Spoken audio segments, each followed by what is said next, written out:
बागेश्वर बाबा पर फिर एफआईआर की तलवार लटक रही। फिर से बाबा बागेश्वर मुश्किल में है। 2 बार पहले आ चुके हैं, तीसरी बार फिर बाबा बागेश्वर ने इस बार साईं पर सवाल उठा दिया। साईं बाबा पर अगली तस्वीर दिखाई। उद्धव के करीबी, उद्धव के नेता हैं, इनका नाम है राहुल कनाल। राहुल कनाल जो है, इन्होंने शिकायत दी है पुलिस में कि बाबा बागेश्वर के खिलाफ एफआईआर लिखी जाए। ये रिपोर्ट देखिए पहले, उसके बाद पूरा मामला बताऊंगा। क्या हिंदू राष्ट्र का ऐलान इसलिए निशाने पर बागेश्वर धाम? तुम हमारा साथ दो, हम हिंदू राष्ट्र बनाएंगे। हिंदू राष्ट्र की घोषणा के बाद टारगेट बनाए बागेश्वर सरकार। बागेश्वर धाम वाले धीरेन्द्र शास्त्री पर एक और एफआईआर की तैयारी। पहले चमत्कार, फिर संत तुकाराम और अब साईं बाबा पर दिए बयान को लेकर बाबा बागेश्वर के खिलाफ नया मोर्चा खोल दिया गया है। बाबा बागेश्वर के खिलाफ फिर से विरोधी उतर आए हैं। मांग हो रही है बाबा के खिलाफ केस दर्ज किया जाए। उद्धव के नेता ने महाराष्ट्र पुलिस को शिकायत सौंपी है। अब बाबा एक बार फिर एफआईआर के संकट में है। और आइए आपको बताते हैं कि आखिर बाबा बागेश्वर ने क्या कहा, साईं बाबा पर क्या सवाल उठाए, जिसके बाद एफआईआर बाबा बागेश्वर के खिलाफ हो सकती है। दरबार लगता है, आजकल भी बाबा बागेश्वर का दरबार लगा हुआ। हुआ यह कि मध्य प्रदेश के जबलपुर में श्रीमद् भगवत कथा हुई। इसी दौरान धीरेन्द्र शास्त्री ने साईं बाबा पर बयान दिया। एक सवाल के जवाब में कहा, साईं बाबा भगवान नहीं है। धर्म के शंकराचार्य ने साईं बाबा को देवताओं का स्थान नहीं दिया है। शंकराचार्य की बात मानना प्रत्येक सनातनी का धर्म है।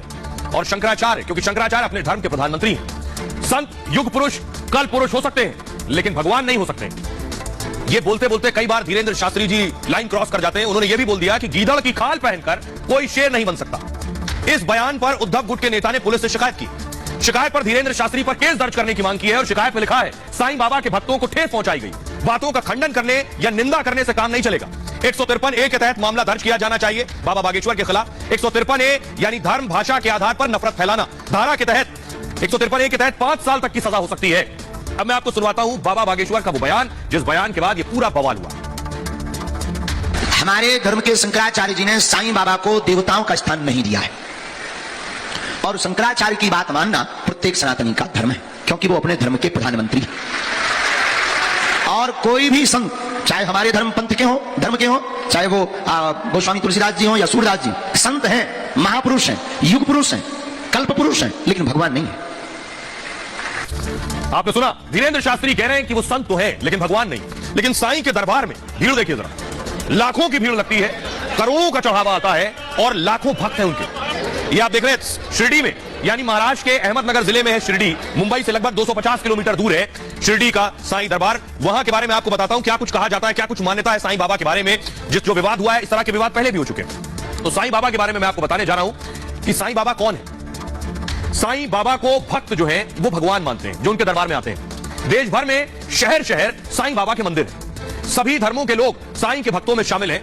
नेता हो, अभिनेता हो, कारोबारी हो, सब साईं बाबा को मानते हैं। साईं को लोग आध्यात्मिक गुरु और फकीर भी मानते हैं। सिर पर उनके हमेशा सफेद कपड़ा रहता था, उस दौर में बांधे हुए एक फकीर के भेष में रहते थे। साईं के रूप की वजह से लोग उन्हें मुस्लिम भी मानते थे। द्वारिका के प्रति श्रद्धा प्रेम के कारण उन्हें हिंदू भी कहा जाता था। साईं बाबा ने खुद को कभी जाति के बंधन में नहीं बांधा। हिंदू हो या मुसलमान, हर किसी के लिए समान भाव था उनका। कहते हैं साईं बाबा जीवन काल के दौरान मस्जिद में रहते थे, जबकि साईं की समाधि को मंदिर का रूप दिया गया। साईं बाबा के अनुयायियों में हिंदू और मुसलमान दोनों हैं। 16 साल की उम्र में साईं बाबा शिरडी आए थे और कहते हैं साईं बाबा 1854 में पहली बार शिरडी में दिखे।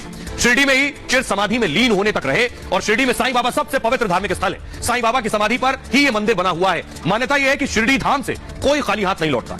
1922 में साईं बाबा का शिरडी धाम बनाया गया था। शिरडी धाम चढ़ावे के लिए सुर्खियों में रहता है। करोड़ों भक्त अरबों का चढ़ावा हर साल यहां चढ़ाते हैं। साईं बाबा के जन्म के बारे में कोई नहीं जानता। जन्म की तारीख, जन्म स्थान किसी को नहीं पता। जीवन काल 1838 से 1918 तक माना जाता है। कई लेखकों ने साईं बाबा पर बहुत सी किताबें भी लिखी हैं। साईं बाबा पर लगभग 40 किताबें लिखी गई हैं।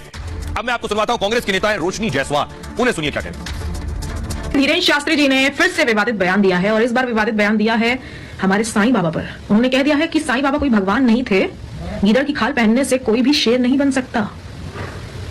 आपको कितने लोग फॉलो करते हैं धीरेन्द्र जी, और आप इस तरीके के विवादित बयान देते रहते हैं अपने आप को लाइमलाइट में लाने के लिए। और इस बार आपने हमारे भगवान साईं बाबा पर इस तरह का विवादित बयान देकर बिल्कुल भी ठीक नहीं किया है। अब मैं आपको बताता हूं कि इस तरह के बयान पहले भी बाबा बागेश्वर दे चुके हैं। अपने बयानों को लेकर पहले भी वो विवादों में रह चुके हैं। पहले भी मांग उठ चुकी है कि बाबा बागेश्वर पर एफआईआर लिखी जाए, मुकदमा हो। पहले कहा गया कि अंधविश्वास फैलाते हैं। देख रहे हैं अब हुआ क्या। कथा के दौरान पहले क्या विवाद रहे, बाबा ने तुकाराम पर, संत तुकाराम पर बयान दिया। कहा था तुकाराम की पत्नी उन्हें हर रोज मारती थी और बयान को लेकर कुणबी समुदाय ने विरोध जताया था उस वक्त। बागेश्वर बाबा पर केस दर्ज करने की मांग की थी कि उन पर केस दर्ज किया जाए। कांग्रेस और एनसीपी ने भी हिंदू कार्ड खेल दिया। एनसीपी नेता अमोल ने नतीजे भुगतने की चेतावनी दे दी थी। नाना पटोले ने मुख्यमंत्री शिंदे को चिट्ठी लिखी थी। महाराष्ट्र में होने वाले कार्यक्रम रोकने की मांग की गई थी और बाबा का महाराष्ट्र आने से पहले विरोध शुरू हो गया था। बाबा बागेश्वर ने खुद अपने बयान पर माफी मांगी। कहा, संत तुकाराम महान संत और हमारे आदर्श थे, किसी की भावना को ठेस पहुंची हो तो माफी मांगता हूं। बाबा बागेश्वर पर केस दर्ज कराया गया, अंधविश्वास फैलाने का आरोप लगाया गया, यह भी शिकायत दर्ज कराई गई थी। कहा था बाबा जादू टोना बढ़ा रहे हैं, धर्म के नाम पर लोगों को बाबा लूट रहे हैं। श्याम मानव ने नागपुर पुलिस से यह शिकायत की थी। उस दौर में शिकायत के आधार पर पुलिस ने जांच की और उसके बाद रिपोर्ट में बताया कि अंधविश्वास नहीं फैलाते हैं बाबा बागेश्वर। नागपुर पुलिस ने बाबा बागेश्वर को क्लीन चिट दे दी। उसके बाद अब आपको सुनवाता हूं, लेकिन बाबा बागेश्वर के ऊपर और उनके खिलाफ जो मुकदमे लिखे जाने की, एफआईआर लिखे जाने की बात हो रही है, बाबा बागेश्वर ने कई दिन पहले कहा था वो हिंदू राष्ट्र की बात कर रहे हैं, अब वो निशाने पर होंगे, बाबा बागेश्वर टारगेट पर होंगे। सुनिए जरा। देश में जिसने भी सनातन की बात मजबूती से उठाई है उसको अनेक खतरे उठाने पड़े। केवल खतरे उठाने नहीं पड़े, उन्हें खतरों से जूझना भी पड़ा।